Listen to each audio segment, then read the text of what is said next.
everyone, Raccoon-Formers here, and today I'll be taking a look at the Transformers Studio Series number 72, Voyager Class Bumblebee movie Starscream. This is the third and final part of my Studio Series 70 through 72 numerical order 3-parted series. I enjoyed this 3-parted series way more than I thought I was going to. Reviewing 3 figures back to back in the same day is definitely new for me, and I enjoyed it. I really did. And I'd gladly do something like this again in the future on the channel. Let me know in the comment section below if I should, but more on that at the end of the video. But anyways, without further ado, let's get started by taking a look at BB Starscream's details. Before we get started though, I just want to point out something extremely funny that I noticed. Starscream here has a lot of similarities with the previously released Studio Series 65 Blitzwing. But you probably wouldn't think that at the first glance. Let me just move the lights inward a little, there we go. But these two figures don't look anything alike, as you can probably see. One transforms into a triangular shaped jet, and one transforms into a normal looking shaped jet.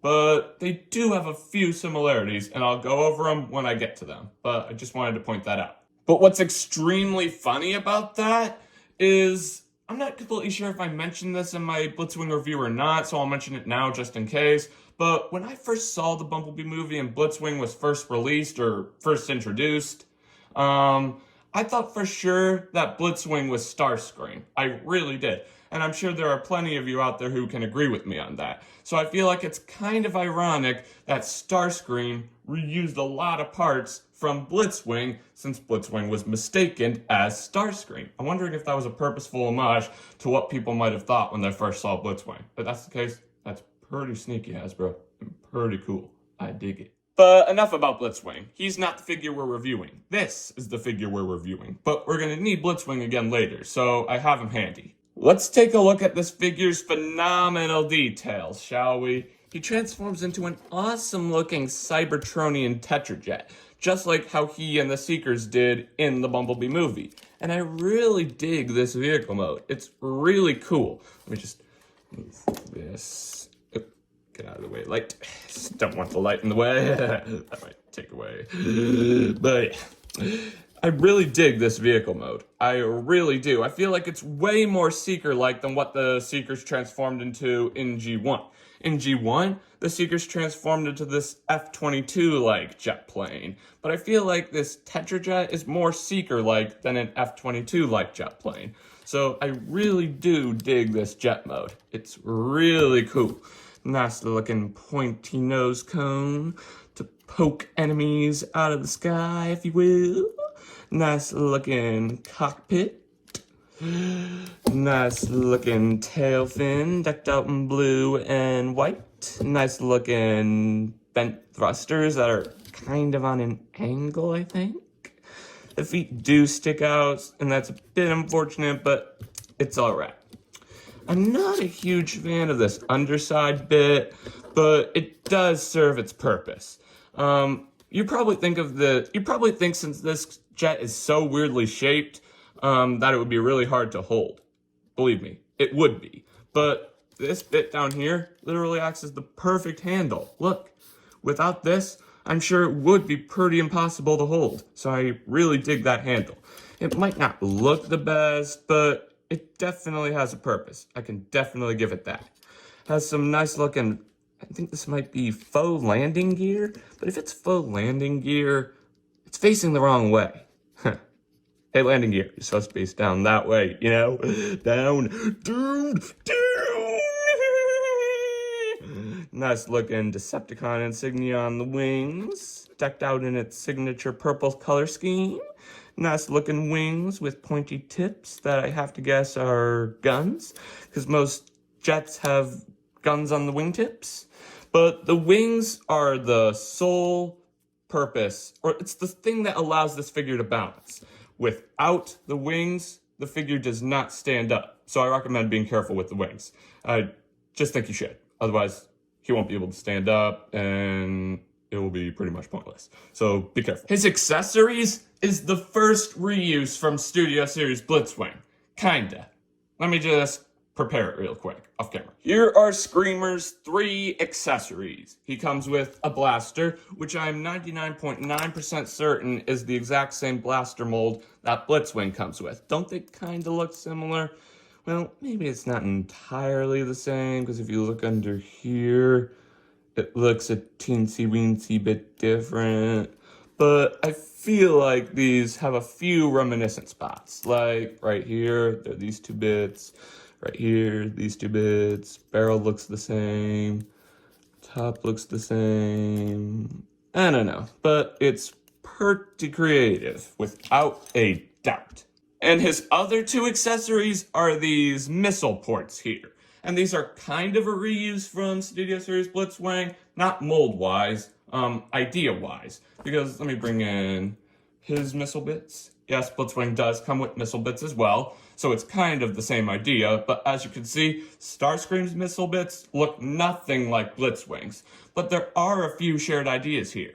The idea that these missile ports share is they both tab on the wings in robot mode and vehicle mode. That's the case with Blitzwing and Starscream. So that's definitely a shared idea despite their differences, because they do have a lot of differences. Different color, different shape, etc. Alrighty, ladies and gents, let's get started with some comparisons. Here's Starscream next to his reminiscent man-in-the-mirror-like character, Blitzwing. These 2 figures do look very nice together. And I just want to point out there's one difference between these 2 jets. A ton, actually. But one that I note the most is the cockpit. Blitzwing's cockpit, as you can see, can open up. Starscream's cannot. But I feel like they're painted kind of the same. Just Blitzwing's is a bit more transparent. So that's pretty sneaky, Hasbro. But these 2 figures look very nice together. And can you see how people might have thought Blitzwing was Starscream? Don't they kind of look the same? Not entirely, like Blitzwing doesn't have any blue, but I think you can see, because Blitzwing's jet mode here kind of looks like Starscream's G1 jet mode, and that's what Travis Knight did with all of the character designs in the Bumblebee movie. They took their original G1 design and just added some subtle live-action-ish qualities, which I am a huge fan of. So that's why that's why I mistaked Blitzwing for Starscream. And let me know in the comment section below if you did as well. Now, this video wouldn't be complete without a full-scale Starscream comparison. And I have 2 Starscream figures to compare this Starscream figure with. Here we have Studio Series 06, Movie 1 Starscream, and Studio Series 21, Revenge of the Fallen Starscream. I have to say, I feel like Bumblebee movie Starscream is my favorite live-action Starscream. The F-22 is a fine vehicle mode for this figure and this figure, but I just feel like Bumblebee movie Starscream is the most detailed. I just have to say. You might have your opinions, that's fine. Let me know in the comment section below which Starscream you like best. Alrighty, ladies and gents, this pretty much wraps up this figure's jet mode. Let's get down to transformation, shall we? That's 360 Starscream, but get back here. So first up, you can remove his accessories. Set them off to the side, all the way off to the side. Don't want him to distract you. Yeah, you can just remove these, set them off. So first up, you can come down here to the handle. You can fold out the arms outward like this. Let me just move this like this. That's better. Then you can unfold the arm on this little hinge here, and if you come around here, this will just click into that big red section. You'll hear it click into place like that. Repeat the same process on the opposite side, and we'll deal with the hands again later. Then you can come up here, take this section, split it like this. You can split the legs and the tail fin, which is coincidentally connected to the legs. Fold them up like this. You can come down here and take Starscream's head and neck section.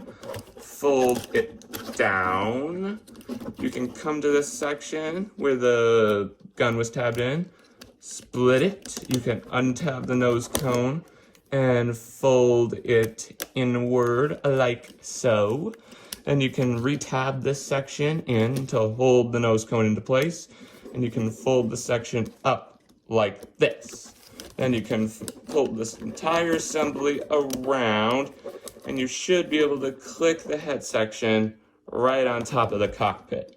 It's kind of funny. It looks like there's a faux cockpit right here, but it's right on top of his real cockpit. What's up with that?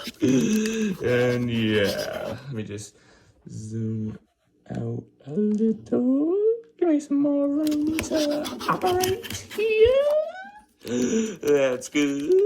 Then you can fold the arms down, rotate them like this, and you can just bring the fists outward like this. Repeat the same process on the opposite side. Rotation. Fold the fist out, and here we have the arms all done. Now, let's deal with the legs, shall we? You can bring out the feet skis. I'm pretty sure, yep, this is the way it goes. You can come up here to this section, fold this up, and then this should fold down over top of this, and then this entire assembly should fold into the back of the leg, like this. And here we have one leg all done. Second verse, just like the first. Let me just make sure. Fold the feet out. Fold this in and this around. Fold the entire assembly in, and you just fold the tail fin down here and fold this inward like this. And here we have his feet all done. And we can come up here. The wings do pop off. Like I said before, you need to be careful with the wings. You can rotate them around like this, tab this into there, and then you can fold this up on an angle. And you can repeat the same process on the opposite side. And then you can come over here to the accessories. Let's accessorize this figure. You can tab the gun into his hand. Where else do you think it would go? Am I right? Let me just zoom this out. Sorry about the green on the side. I haven't fully figured that out. Get out of the way, light. And then you can take the weapons or the missile ports, I should say, and tab them right into here. This, there, tab. The 3 T's. This, there, tab. This, there, tab. That's a good one. And then you can come over here, repeat the same process. And let me see. There we go. Are we done? Yes, we're done. Here we're done. And here we have the Transformers Studio Series number 72, Voyager class Bumblebee movie Starscream, and his awesome looking robot mode. That transformation was a bit on the difficult side, but it definitely has some more funnish qualities than some of the other figures I took a look at, like Studio Series Dino, for instance. But I know what you're thinking. Raccoon-Formers, what's with this new camera angle? It looks completely different than it was a few seconds ago, and you are right about that, but I have a completely reasonable reason on why I changed it. Remember how when I finished up getting this figure to robot mode, I had to zoom the camera out so far that you could see my green mat and the bottom of my lights, or the light feet as I call them? Well, I didn't want to deal with that the whole time this figure was in robot mode, so I decided to change the camera up a little bit, and we got this. Voila. But don't you worry, once I get this figure back to vehicle mode, I'll change the camera angle back, and it will look normal again. So don't fret, it will look normal again, like I just said. Anyway, time's a-wasting. Let's get started by taking a look at his robot mode details. Let's bring him in for a close-up so we can take a look at his glorious mug. Look at that glorious mug. To be honest, it kind of seems Princess Leia shaped. Doesn't it kind of seem to be in the same shape as Princess Leia's head? Huh. I don't know. Nice black crown, silver face, red eyes. Totally Starscreamish. Starscreamish. That sounds funny. I don't know why. But yeah, nice looking faux cockpit and real cockpit. Nice looking wings. Very nice. Nice looking engines right up here. Faux engines, if I'm not mistaken, I think. Backpack is a bit clunky, but it looks totally cool from the front. Very cool. Nice looking feet skis. And yeah, he didn't have a lot of reminiscence between Studio Series Blitzwing and Jet mode, but he has a ton of them in robot mode. So let me bring him in real quick. Here we have Blitzwing. Can you see any reminiscence between these two figures? It's not as easy to guess just by the first glance, but let me go in depth a little. Take a look at the feet, right here and right here. Don't they kind of look the same? Don't they both seem to have those faux landing gear? It's not 100% the same. See how he has faux landing gear down here and he doesn't. But it is pretty reminiscent, and it's a pretty subtle homage, and I really like that. He also has a few more reuses as well. Like, see his arm bits right in here? They're kind of right in there. Sorry, Starscream, if I accidentally bumped you. See? It's kind of the same. It really is. And both figures have a faux cockpit on top of the real one, and the faux cockpit is kind of painted in the exact same way for both figures.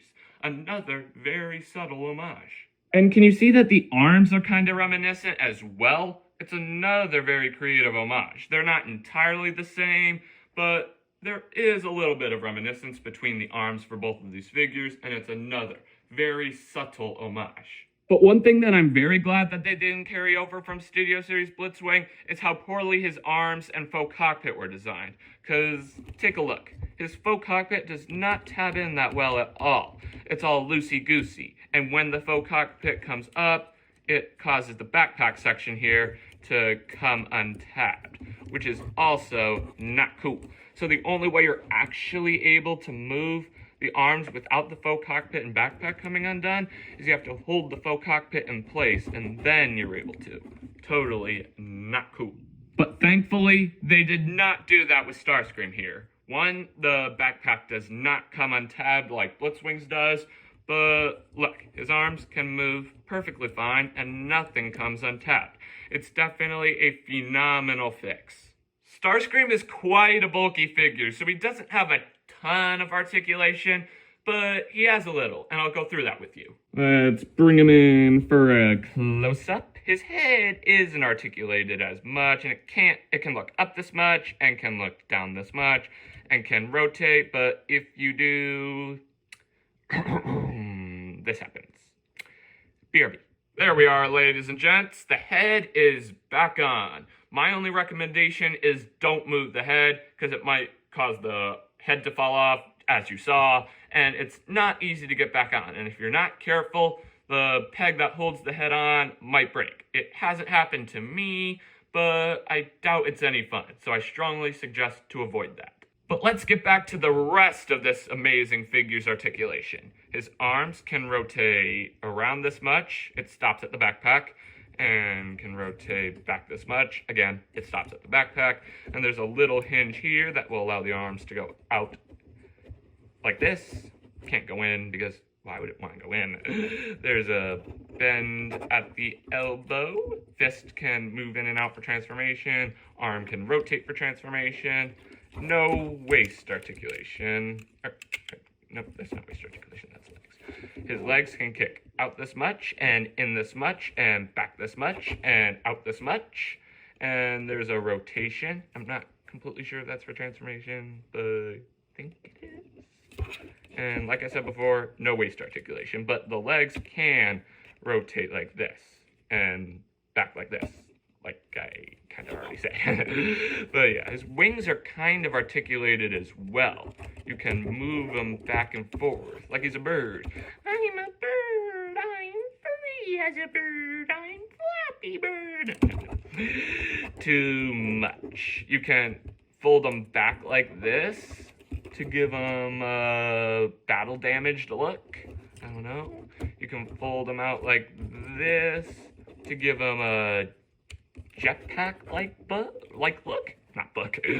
But either way, the wings are pretty articulated, and I truly dig that. Let me just get them back to its robot mode. Like, look, there we go. There we go. Let me just get them up. Overall, phenomenal articulation. Now then, ladies and gents, let's get down to some comparisons.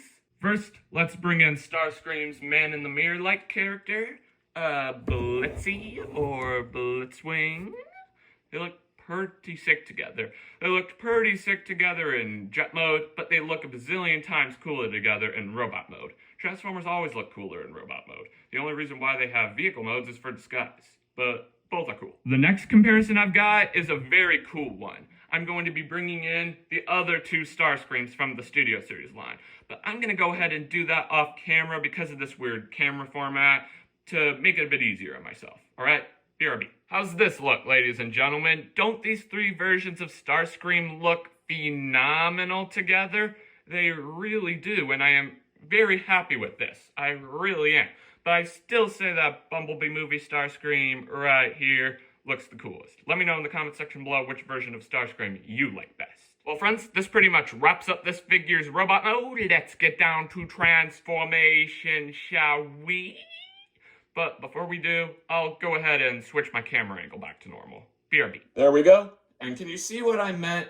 I wouldn't want to deal with this for the entire time that Starscream was in robot mode. So aren't you glad that I switched the camera angle up? It's kind of exciting as well, wouldn't you say? But time's a-wasted. Let's get started on this figure's transformation. Let me bring him down to the camera's level. And the first step, you can remove the accessories. Set them off to the side. We got to unaccessorize him. You're right, accessorize isn't the correct word for a transformer. But yeah, first you can come to the arms, fold the fisties in, and just situate them like this. We'll deal with them again later.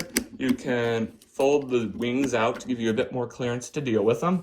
You can untab the wing like this, rotate it around, and you can technically do that to give him a more jetpack-like look when he's in robot mode as well, I guess. You can repeat the same process on the opposite side, and we're done. No, I'm just kidding. We still have a bit more to go, a teensy-weensy bit more, you know. But yeah, you can come up here to the head section with the faux cockpit, detach it, and it will bring this entire bit back, and you can fold the head and faux cockpit section up a bit like that, and you'll deal with that again later. You can, sorry guys, I haven't done this transformation in a while, so I'm a bit what you would call a rusty, but you can fold this entire bit around like this, and it starts to get everything into place. You can untab these bits, you'll retab them again later on. You can bring the nose cone, the pointy nose cone up. You can tab it into place right underneath the real cockpit, not the faux one. You can tab it into place like so. And then you can come up here and deal with the legs. You can bring the tail fin up. You can fold this section around. Come here. Come here, you. Stop playing. Stop toying with me, toy. I am full of humor. Actually, that was it. It wasn't fully unfolded. We'll deal with that later. Actually, no, we can do it right now. Come here. There we go. We can fold the other half of the tail fin out like that. You can rotate this like this. That confirms it. The knee rotation is a part of the transformation. You can take the feet, fold them up like this, giving that not so cool look, but it's okay. You can bring this down, fold this assembly out. There's a tab under this flimsy bit that will tab right into that little slot on the knee. And you can take this little bit here and it will sort of fit right down there like a puzzle piece, which is pretty sick. And there is one leg, pretty. Second verse, just like the first. Let me just scratch my nose a little bit. Just add an itch. But yeah, second verse, just like the first. You can open that up. Fold this out, rotate the knee, fold this up the rest of the way, fold this around, and we'll slide into place. You can push that in like a puzzle piece, and there. The next part is extremely tricky. Oh wait, no, you fold the foot in as well. So then you can, the real hard part is you have to tab this in while having this up here, which is, I can only use one word, super tricky. Let me just bring in the lights a little bit, not that far. There we go. Let me just grab the other one. There we go. That's better. That is really better. Wow. Yeah, we can just attempt to do this, and you also need to tab these two tabs right in to these tabs down here. So there's a lot of tabbing going on right now, which can get a teensy-weensy bit tricky. Come here. Come here, you. I'm gonna do this off camera. Gentlemen, I figured out what the issue was and why everything wasn't falling into place correctly. The nose cone is out of place. This is obviously not what it looks like. You need to straighten this up and it lines everything up. What was getting so difficult is this tab wasn't lining up with that tab correctly, and moving it forward shifted everything into place a bit more. So now let's see if this scallywag of a transformation is any easier. I think that was a snap. I think we're onto something, people. I think we're onto something. I think we are. Let me see. I think we got it. I think we've got it. Now you can come up here, take these little bits here, and the pegs kind of overlap a little. This goes into there, this goes into there. You need to open them up at the same time and then close them at the same time, overlapping the pegs, and they tab into place nice and secure like. Then you can come down here to the arms, fold the wings up a little bit. You can untab the arm, fold her in. So repeat the same process on the opposite side, making sure that the arm stays down like that. Sorry, I can't talk today. Yeah, then you can rotate the arms like this to make sure that the articulating point goes this way. Repeat the same process on the up. And be careful of that as well. Definitely not good. Let me see if I can get, there we go. There we go. That was gonna have to go off camera. Let me just move this out here. Maybe it's better to do the rotating before you fold the arms in. That might have been a bit better of a way to do it on my part. Now you can fold the arms downward and they'll sort of just like click into place like a puzzle piece, and the arms just rest down here, and that's what makes up that handle that you can use to hold the Tetra Jet that I was talking about earlier. Let me just make sure everything's neat. This doesn't feel right. Does it feel like you? I'm gonna do a double check. Be right back. I figured it out, ladies and gentlemen. The reason why everything didn't seem right is, well, it wasn't. There was, in fact, something wrong. Remember when the arm accidentally popped off when I was rotating the arms around to fold them in? Well, it turns out I didn't actually tab the arm on all the way. So one arm was higher than the other, which is why everything seemed cramped. But I managed to fix it, and once you do, the arms will look like this, which looks a whole lot better than what it did before, wouldn't you say? So let's continue with this phenomenal transformation, shall we? You can come up here, take the bits that held the nose cone in place in robot mode, fold them down like this, and then you can tab them together, just like what you would do when you transform them to robot mode. You can just tab them in, and you can shift it down as far as it'll go, like that. And then you can take the wings, curve them, make them as Tetrajet-ish as you can. Repeat the same process on the opposite side. See if it'll stand. Looks good.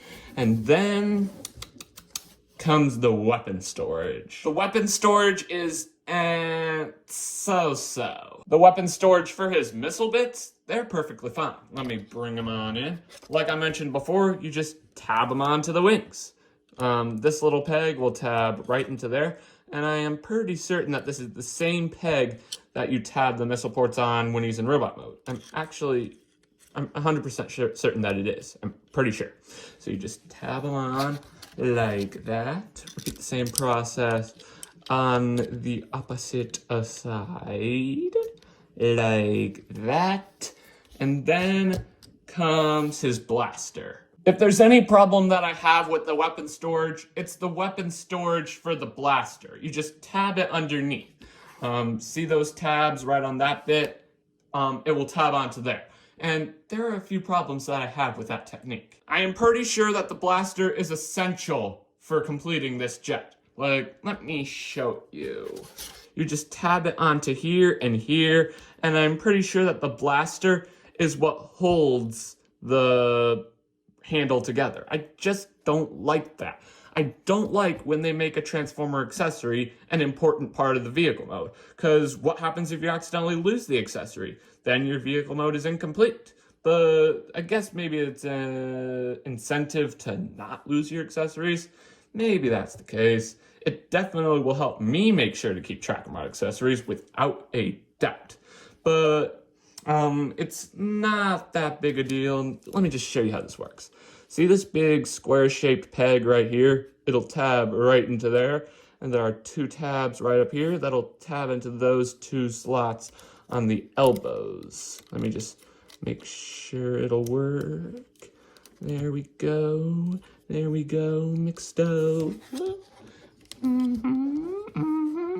Make sure that's straight. And voila. Here we have the Transformers Studio Series number 72, Voyager class Bumblebee movie Starscream in his awesome looking Cybertronian Tetrajet alt mode. Some final thoughts on the figure. It's a phenomenal figure. It does have ups and downs. Like, I'm not a huge fan of the weapon storage for the blaster or how his head falls off so dang easy, but it does have some good qualities as well. A ton of them. A ton. One thing I'm a huge fan of is his color scheme. This is clearly his G1 color scheme just in live action, and I love it. Loveit. I love it. Travis Knight did a real good job with that. He did that with all the original characters from Transformers in the Bumblebee movie. He took their original G1 design and just added some subtle live action-ish qualities to them, and I love it. I love it. And I also love all the subtle reuses from Studio Series Blitzwing. They're so subtle, which makes it an even cooler homage for when you figure it out. Overall, it's a pretty amazing figure. Not a perfect figure, but it definitely is worth picking up. I'll leave a link in the description box below. Well, friends, this pretty much wraps up this video review. Thanks for tuning in. Remember to click that big red subscribe button and hit that notification bell so you never miss out on a future video. And I really hope you enjoyed this three-parted series, because I sure did. Like I said, reviewing 3 figures back-to-back on the same day is definitely new for me, but I really enjoyed it. And I'd gladly do something like this again, if you guys want. Let me know in the comment section below if I should. If you want me to, I'm gonna need to know a few things. Let me know what figures I should review in numerical order, give me their number and their name, and let me know how many figures I should review in numerical order.